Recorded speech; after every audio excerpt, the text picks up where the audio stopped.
As a parent, you do anything you can for your child, and I guess I just went one step further.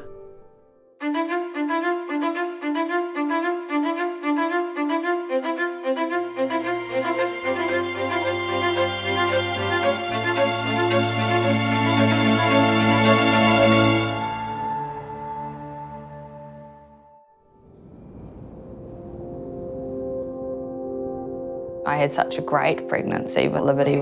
We'd had scans and nothing came up. But every time we got a scan, she had her hand over her eye. It was like she knew.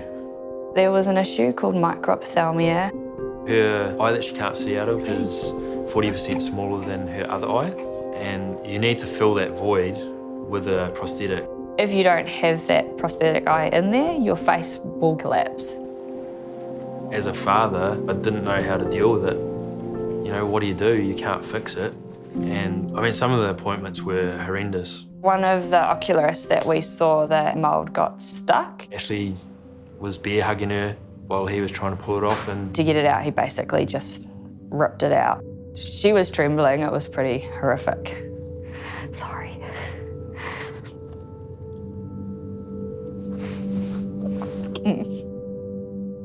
and that was it for me. I wasn't putting through any of that ever again. We literally got home and he was on the computer. I wanted to know how to start making prosthetic eyes myself for my daughter. I was like, yeah, well, maybe we should just let the professionals do it. He just said to me, look what a professional just did to our daughter. I can do it better and I can do it without hurting her. That's when he found the John Pacey Lowry video. I dug into it and would stop the video and look at what John was using, and I pieced together parts of the process to be able to do it the best that I could with the things that I had. It was really frustrating. I'd get 3/4 of the way through making a perfect eye, and then the last bit of the process I'd stuff up. But I knew each step I was getting a step closer to making one. The first time Ashley had said, yeah, that's a good one, we'll try it, was hard to describe.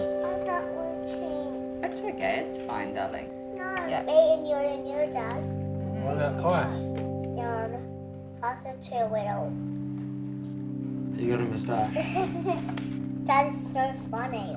You know, knowing that she was walking around with one that I'd made for her, for me that was a moment of walk out to the shed and have a cry with no one looking, because I'd done something for the family finally. So over 2 years, I've made about 20 odd eyes for her, and I realised how much of a passion I had for it. And I said, well, is this what you want to do for a job? Is this where you see yourself? And he said, yes. And I said, okay, well, let's make it happen then. When Dwayne first contacted me, basic question, I want to become an ocularist, how do I do it? It's a bit surreal going from seeing a man on YouTube to coming and training here in clinic with him. Going from sledgehammers on an oil rig to tiny little machines and iris buttons and stuff is pretty awesome. You start with nothing.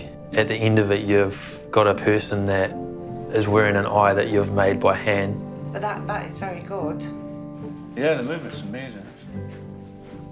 Knowing that I am capable now, I have to be using what I've learned.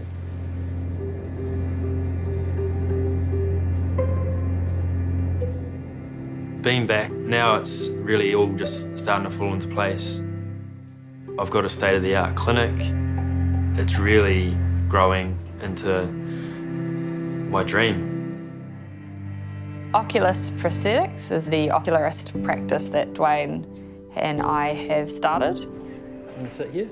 You can't really explain what it means to people until you experience, you know, sitting there with a parent with their child and being able to have those moments where you see a parent cry because their kid looks amazing.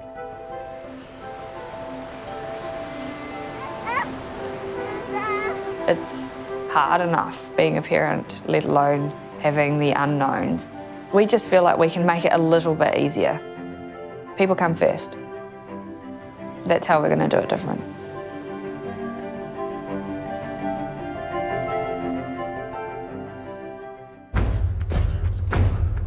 people on the ground, they're the solution.